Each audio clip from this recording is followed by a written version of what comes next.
Hello, this is your host, author, and publisher Liz Lawless, and really am excited today because we are starting our new author adventure live stream. This is a live stream podcast and e-newsletter for anyone who is thinking about writing a book, about publishing a book. If you've always dreamed of being a bestseller, or maybe you have a manuscript and you don't know how to publish and how to market that book, well, this is the show for you because we're going to be talking about all those things. We're going to be talking about the art and business of publishing because it is a business. And if you plan to have an author career like most of you should want to be doing, that you need to look at it like a business because it is a business. And we're also going to be sharing throughout the months and weeks the 5 secrets to success that we think every author needs to know about to really be successful. Because the sad fact is that most authors sell less than 500 books. Of the hundreds and thousands and millions of books that are out there, most of them sold less than 500. And so we want you to be in that top 5 or 10% that sells more than that. So today we're going to be talking about writing secrets. So what we usually find is people write in 5 ways. They either journal, and then they take those journal writings and put it together and organize it in some book fashion. They might do journalism, like who, what, when, where, and how. That's how I write. So I don't have the blank page. I don't have blank page sitting room where I sit at the typewriter and go try to write something. I can always start. You can audio. Today, you don't even have to write a book. You can speak your book. You can record into your phone or into your computer or into an audio recording unit of some kind or platform. And then you can take those notes and put it into a book. Maybe you don't have a lot of expertise and a lot of knowledge. You can go and interview other experts, and you can put those experts together in a chapter and create a book from that. Then I have a friend, Carol. She likes to just go away. She likes to take a week off and go out to the lake house in the cabin, the woods or somewhere, and to a hotel and just be by herself. And she takes all of her notes and materials and just writes and writes and writes. And then she comes back and starts to organize it and put it in book format and fashion. We edit, we rewrite, we edit, we rewrite, you edit, you rewrite, write, edit, edit, edit. So that's one of the secrets, is to just start. Everybody says, well, what do I do if I want to write a book? Start writing. It's pretty simple and pretty easy. So we'll be sharing tips like this all along with each episode. It might be a writing tip. It might be a publishing tip. It might be a launching tip, because in my mind, launching is a separate thing than a publishing tip, or a distribution tip, because distribution is the other piece of it that a lot of people won't tell you about. So we're going to be sharing those secrets that we've learned over more than 30 or 40 years. So we hope you'll join us each week at 5 o'clock. So just delighted to have my co-host, Russ Johns, come up today and be with me. And so throughout these weeks, Russ and I will be interviewing these authors at different times. And Russ is going to take the lead today. Russ, how you doing? I'm doing well, Liz. Thank you so much for being here. This author adventure is really, it's going to be an exciting series and a lot of great interviews with people that have gone through the journey. They've actually experienced some of these things you're talking about, and getting a new perspective. I think it's a great thing to share. Right. And because everybody's a little bit different, and you don't have to write in those 5 ways that I talked about. Whatever your way of writing, you write that way. I still write longhand, and then I type it into the computer. Some people go straight to the computer. I think Jay Stevens, he'll tell you a little bit about that. He writes on his iPad because he travels a lot. And so whatever your process is, it's your process, and it's okay. Don't think because you don't write like Nora Roberts or Stephen King or James Patterson or one of these famous people that you can't write. So if you've got a story to tell, we want you to tell your story, and we want to create this safe place for people to tell their stories. So very excited for you to talk with J. Stephen Sadler today. So I'm going to get out of your way, and I'm going to let you guys have it. Thank you so much, Liz, and we'll catch you on the end. Yeah, that'd be great. Well, J. Stephen Sadler is a multi-author, 4-time best-selling author, and welcome to the show, Jay Stephen. Thanks, Russ. I appreciate it. Glad to be here. Well, we have just met, and so I really enjoy learning more about individuals and people that are, creative. They like to do things that are not necessarily normal as we consider that. So I wanted to dive in and find out a little bit more about you and your history and how you got involved in writing in the first place. Well, I'm one of those people that my wife goes nuts because I change careers like people change jobs.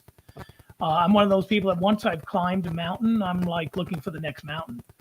And I lose interest once I've accomplished whatever my goals I set forth in the beginning. So I've got a real varied background from, working in the brokerage business, stock brokerage, to working in real estate, to working in franchising, writing. I'm a chef. I travel a lot. I take people with me on my trips to find interesting dishes around the world. So I guess I have maybe a larger base to work from than most people. But that kind of gives you a thumbnail sketch of what I've done. Well, the reality is all of these experiences are an accumulation of who we become. Sure. And I applaud the effort and the energy that goes into having multiple careers. I myself have had multiple careers as well, and I really loved each experience that I've had. Do you remember your very first job that you actually got paid for in as growing up? Well, first of all, I worked in my dad's business. So my first job was way before most people had a first job. My mom was always in the hospital. She had heart problems.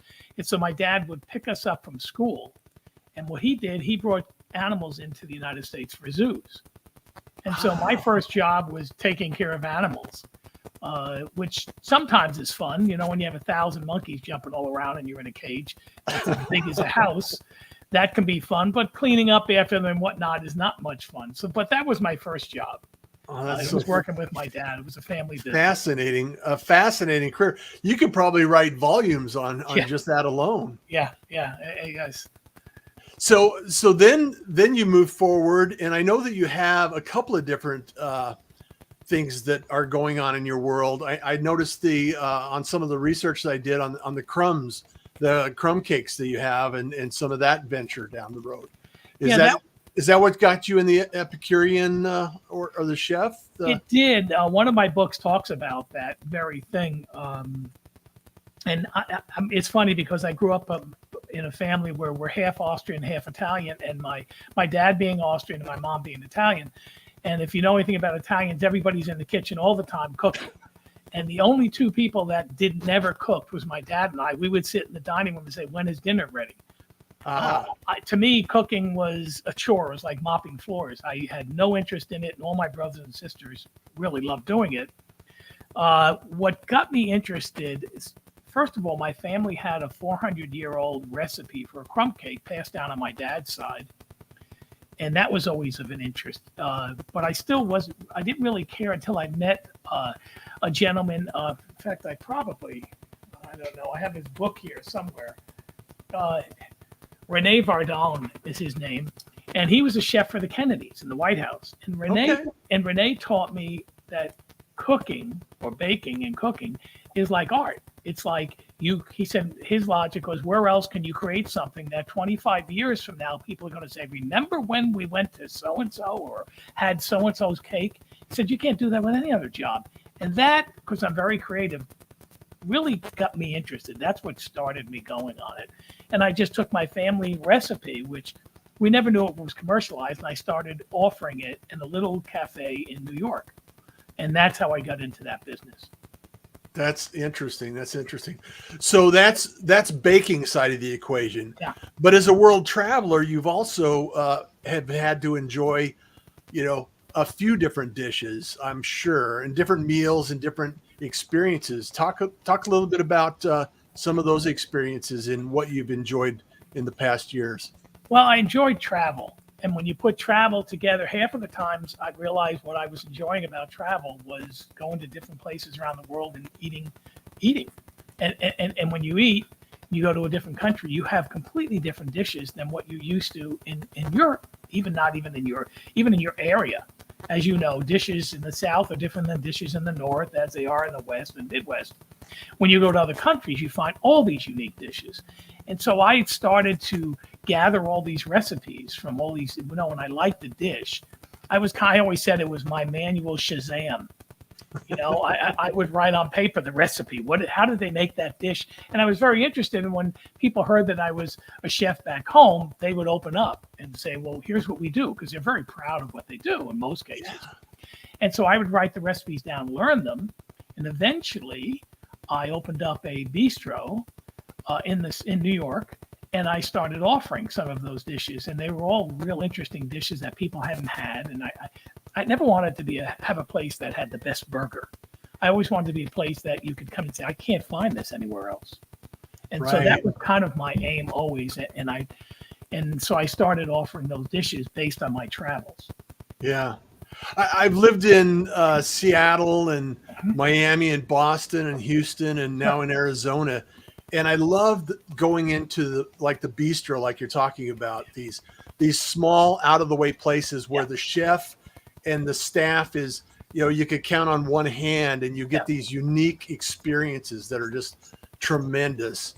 So I have to believe that ties into some of the things that you created in your business side with your discovery book, and talk a little bit about the transition from the bistro to the business and how that transition has evolved over time.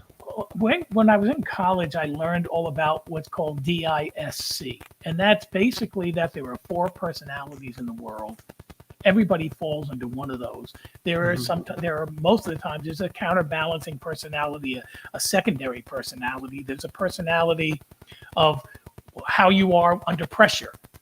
And there's also a personality of how you portray yourself, which may not be who you are. And so when you look at all these things, I found it extremely interesting in school, because I was going to be, at the time when I was in college, my major was to be a psychiatrist, psychology. And so they would teach psychiatrists these different personalities so they could identify with the person that's sitting across on the couch and know this person is a D type. So I know what's important to this person. So I have to work around that. And it was a combination of 2 things. It was one combination of identifying the person you're meeting, but also knowing who you are, because you have your own bias based on your personality type. So you have to overcome that, because you'll see things a certain way, and you have to realize that person is going to see them a different way.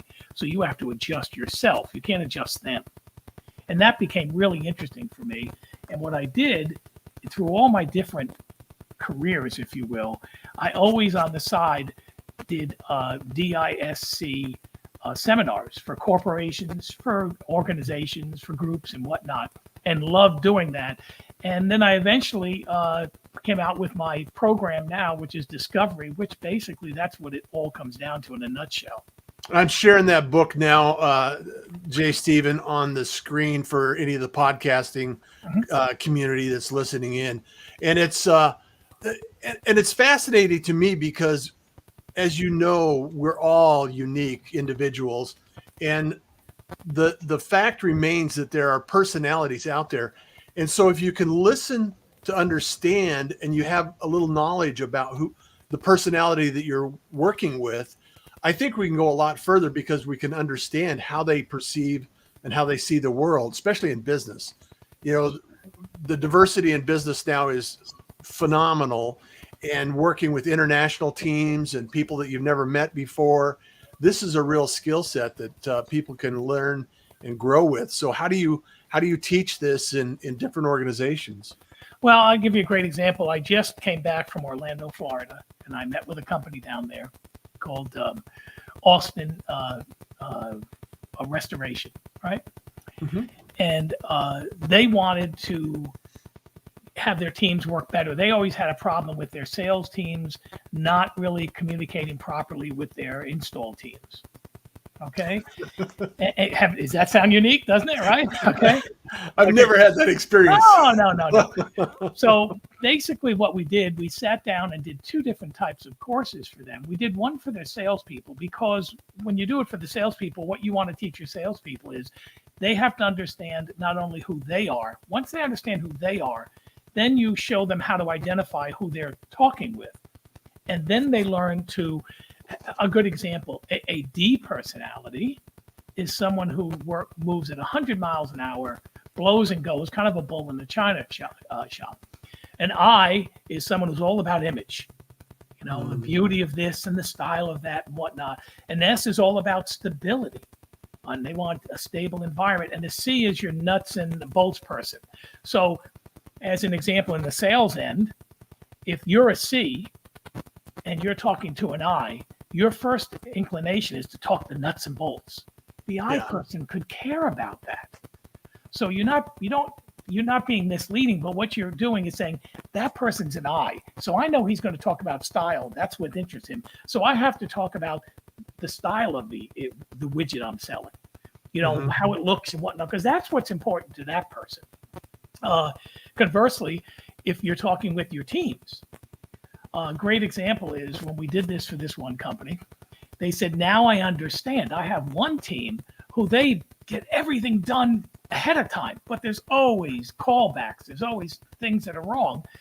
But my other team, I never have any callbacks, but they're always late. They're always a month behind schedule. And I said, well, okay, now you understand that your team leader in that group is a C or an S. They move at 45 miles an hour. A C, every fit and fodder, they will not miss anything, but they're going to take forever to get it done. So to balance your team, you need to bring in an I or a D to work with them. They'll be the driver, while the C and the S will be the person who'll make sure it's done right. And that opened it up for them because they said, now we understand why this team is that way. Yep. And now we can have our sales force say, because most of your salespeople are going to be I's. Okay, the style and whatnot, but they're also not detail oriented. So you need to make sure that the I has a C working with them. So when they talk to the install team, they don't just say, yeah, it's this. Well, wait, it was that, but we also had this and this and this. And so that company is now installed in their programs, things where their teams now work together well. And they actually did, which is kind of interesting. They now have every one of their potential employees take a test, take the DISC discovery test that I gave them. And so that they know what type of personality that person is and where they'll best fit in the company, where they have the best chance of success. And so that's how it works for companies. It's interesting, J. Stephen, that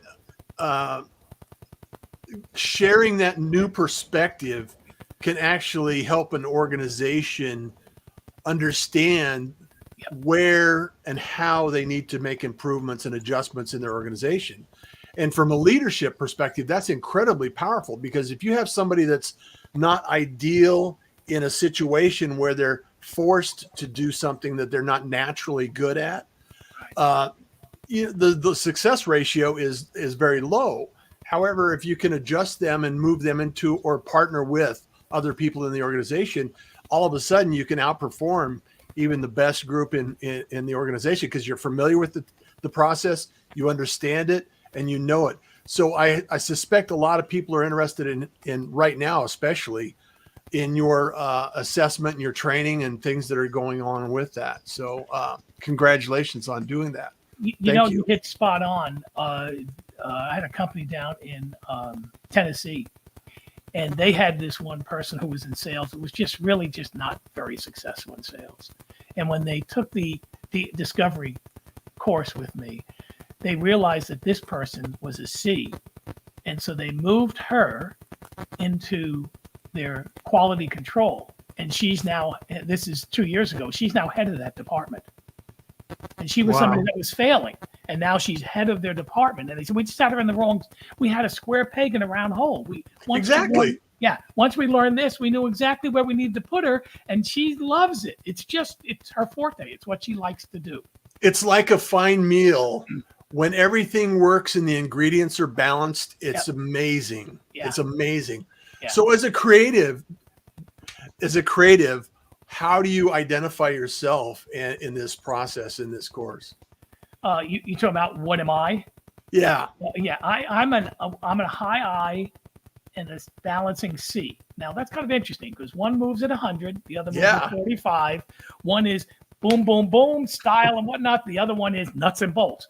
Now that's actually a good balance because, and anyone who's watching this, they'll know that if you want to talk about a balancing personality, they'll know if they have one. Because with me, when I was a child, there used to be this show, I don't remember what it was, where you had an angel on one shoulder of the guy and you had a devil on the other shoulder. And the guy would try to make a decision and the angel would go, oh, do this. And the devil would say, no, do this. Well, that's what goes on in my head all the time because my eye says, let's go, blow and go. And my C says, now, wait a minute. Before you do that, you could run into this or that. Yeah. And so, but and it used to, when I was young, before I went to college, I used to hate that. And then I realized that this is actually a good thing because that's what keeps me balanced. Now, some people are not balanced. They're pure. They're a pure D or pure I. And in a case like that, once you have them do this kind of discovery course, they realize that and they'll sit there and it's funny.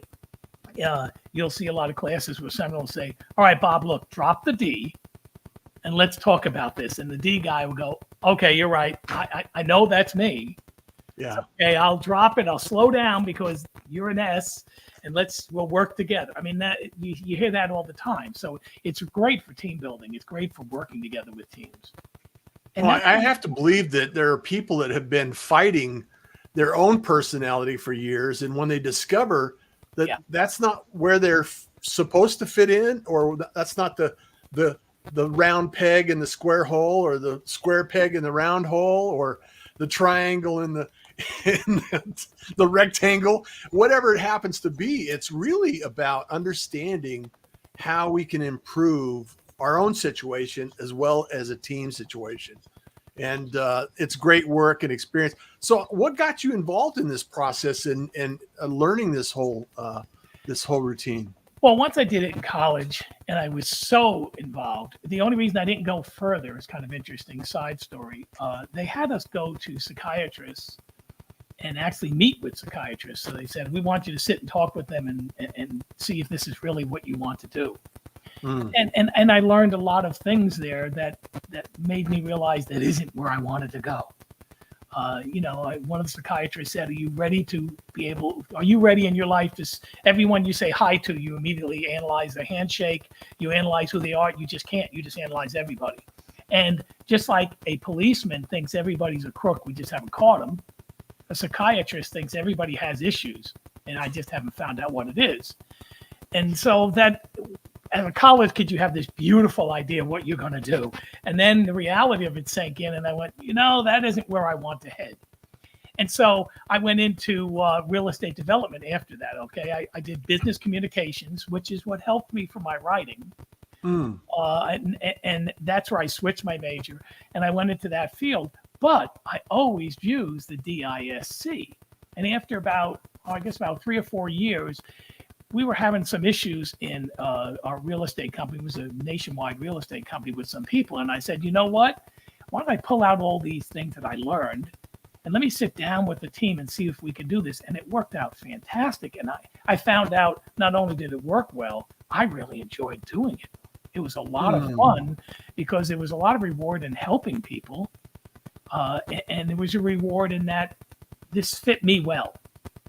Well, it has to be very gratifying to see the light bulb go on to somebody's life. Yeah. And knowing that you're unlocking something that has been frustrating for years. It's just it's monumental shift in the way people think about that. Sure. It's, what it is. A lot of people inherently know there's a problem, but they can't put it in the box. They can't label it, which makes it a lot easier to deal with it when you can say, oh, it's this. Now I know what I'm doing. Okay. It even goes into, I've done a lot of organizations where they had family planning. I did a church that had, about 2,000 people. And a lot of the people said this helped in my marriage because I understood that my spouse was a different personality. And I was constantly spending my whole life trying to change them. A great example is, as I said, a D and an I moving 100.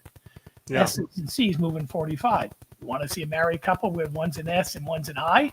The one that says, come on, we're going to be late. What are you doing? That's the I or the D, and the C or S is going, I'm working. I need to just get this done. And then one is, can't you move any faster?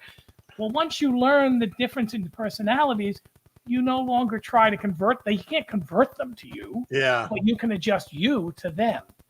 And so Wow. it's really great for relationship building because you now can say, okay, I understand what's important to you. I understand your pace, and I have to adjust me to you. How does that translate into your writing and your books and your publishing now? Well, it's kind of interesting.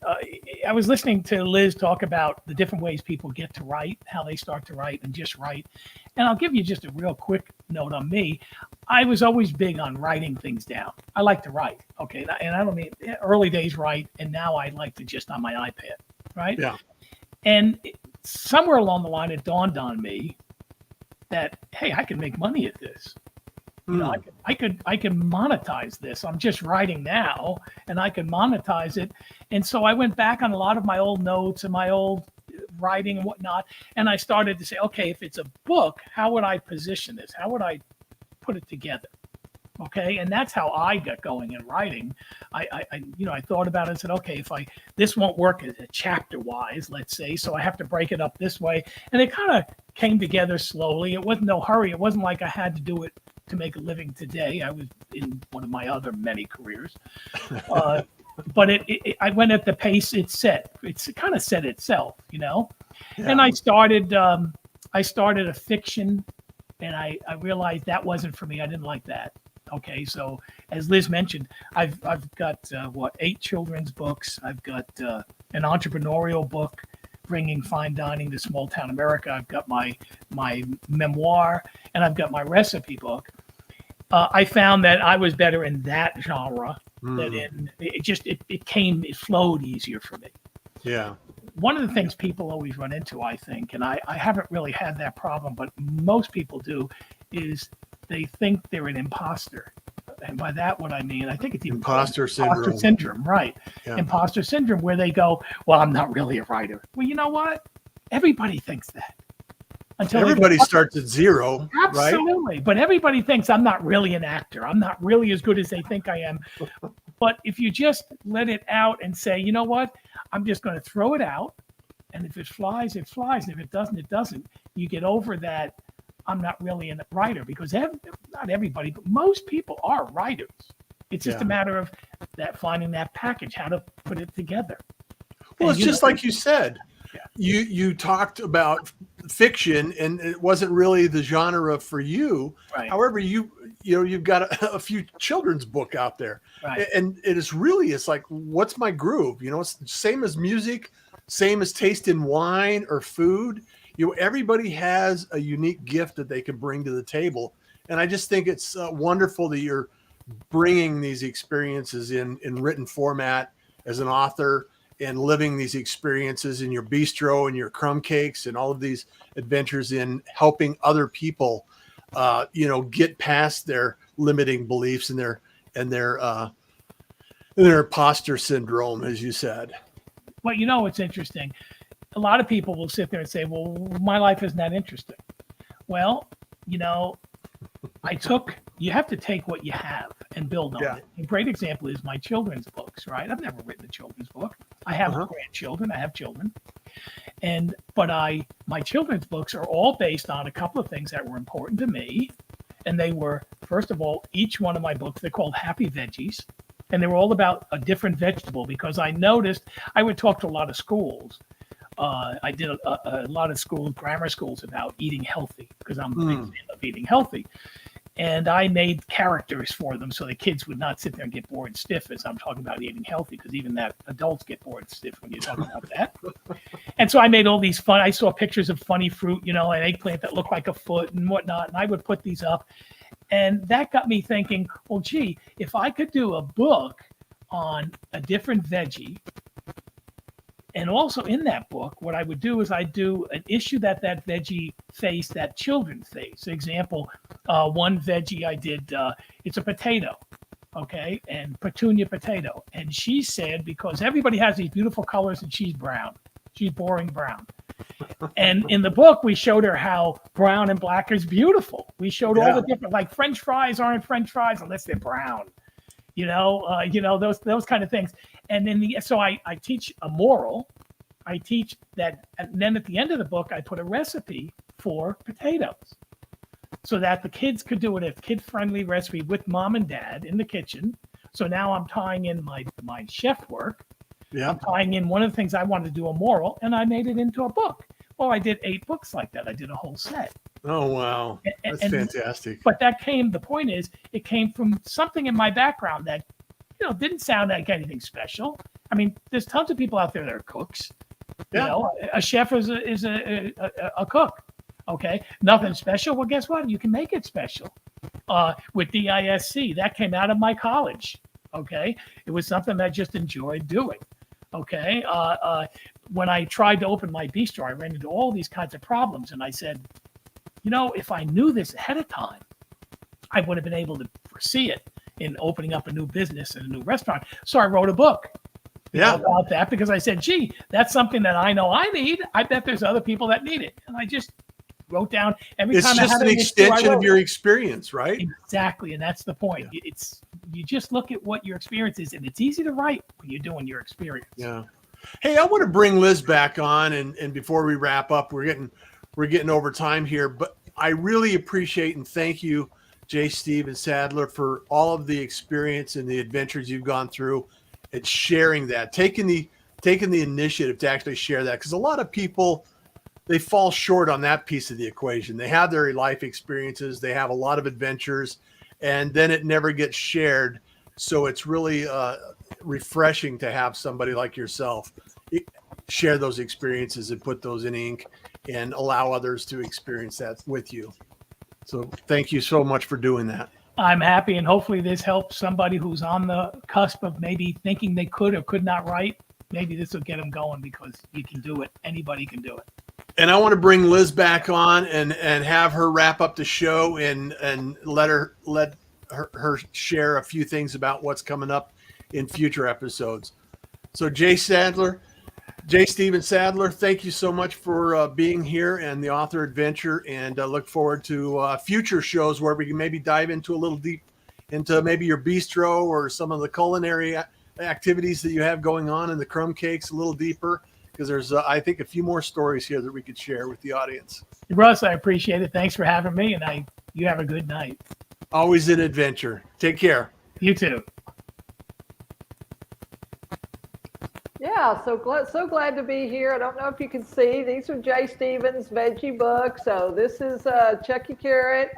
And so Chucky, he couldn't see, and he was underground and all the time. And he kind of figures out that it's not him that's supposed to see better. It's children that see better when they eat carrots. So like you say, always something. Also coloring books. J. Stephen has coloring books with each of the set. And this is just to show you what you actually can do. You can do a book just like we showed you, but you also could do a set. So basically, J. Stephen has taken his Happy Veggies, 8 books, his 8 little story books, and his 8 little coloring books. The story books are actually normal children's books, but they're smaller size, and it's all about the farm and how those vegetables come about. But then it's a travel case. So if you're in the car with your kids, you're going to see grandma, whatever, summer vacation, holidays, you can get one of these boxes. It's got colors in it. You can find that at jstevensgarden.com. So you can find his books there. All of J. Stephen's books are on Amazon. So you can go to amazon.com and just put in J. Stephen Sadler. That's capital J, Stephen, Stephen, Sadler, Sadler. For those of you listening to our podcast, you'll be able to go check him out on Amazon. You also can always come back to our show notes, because that information will be there. J. Stephen, before we leave, what's the best way for people to get in touch with you? Is it to email, or is it to go to the website? What do you think? They can go to the website, or they can go to the email if they do info@sadler.media. Right. It's not .com, it's .media. Sadler, SADLER.media, and do info@sadler.media. They can reach me there. Okay. That's an easy way to do it. That's the easiest way. Great. So, well, we appreciate you so much. We look forward to reading your discovery book, The Science About What Makes Us Us. So we hope that'll be forthcoming here. Probably what, September? It'll be October. October. Okay. So publishing in October. So be looking for that. But like you say, Jay Stevens' Discovery, the science behind what makes us us, his quest for the best. He has book 1 and book 2. The first book is about his crumb cake experience and his experience of going and finding the ingredients for that crumb cake and how it got sourced hundreds of years ago.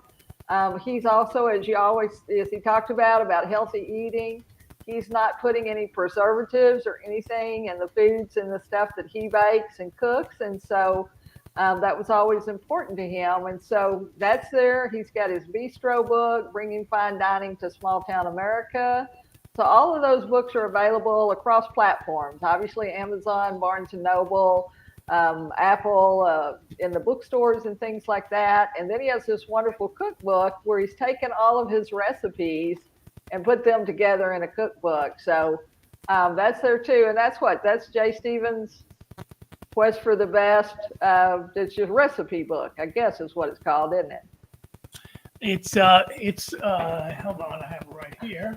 Show us a copy. It is The World on My Plate. Right, The World on My Plate. Okay, so we're not, there we go. Okay, so The World on My Plate, you can find that as well. So that's Jay Stevens' cookbook. So, well, we appreciate you being here so much, Jay Steven, and we'll have you back, I guess, probably in October, November. So we'll talk a little bit more about those business books. And as Jay Stevens said, you can write nonfiction like he likes, you could write fiction, or you can write children's books. And then even in those different areas, there's different things. You can write about animals, you can write about adventure, you can write about superheroes. There's any subject, you can write about travel or cars or trains or planes. I mean, it's endless, isn't it? The creative ideas that somebody can have. And so what we would say is just start. And Jay Steven, you journaled a lot, didn't you? You took your journal notes. And I did. At first, it was all journaled, and then I pulled it off of that. And then I ended up, when the iPads came out, I started putting everything on iPads. And once you get going, you then realize, hey, I need to jot this down. This is something I can use. In the beginning, you're just jotting notes, and you're just doing it, kind of like a diary, if you will. And then all of a sudden you realize this is something that could be interesting to people. And you'd be surprised. You'd be surprised how many people just jot it down, start doing it, and all of a sudden they become a big time author. Right. That's right. And so it's a process. So you just go through that process. So, well, thank you for being here. Next week, we're going to have Tricia Shimoni on. She's the author of The Great Divorce Revolution. Because I think it's a huge number of increasing divorces that are happening after 20 or 30 years. And basically, it's how do you get to the other side of that? How do you let go? How do you not have regrets? How do you find a new life after being a part of a couple for so long, And so she'll be here with us next week. The week after that, we'll have Mike Ferris. Mike actually is a legal thriller writer. He writes legal thrillers, so those are fiction stories. So we've got something for everybody here on this show, Author Adventure. So we hope you'll come back and see us next week at 5 p.m. Every Tuesday, we'll have an author that will be sharing their success stories with you. And hopefully, if you're writing, that you'll feel like this is a place you can come and get information. So thanks so much. We'll see you next week.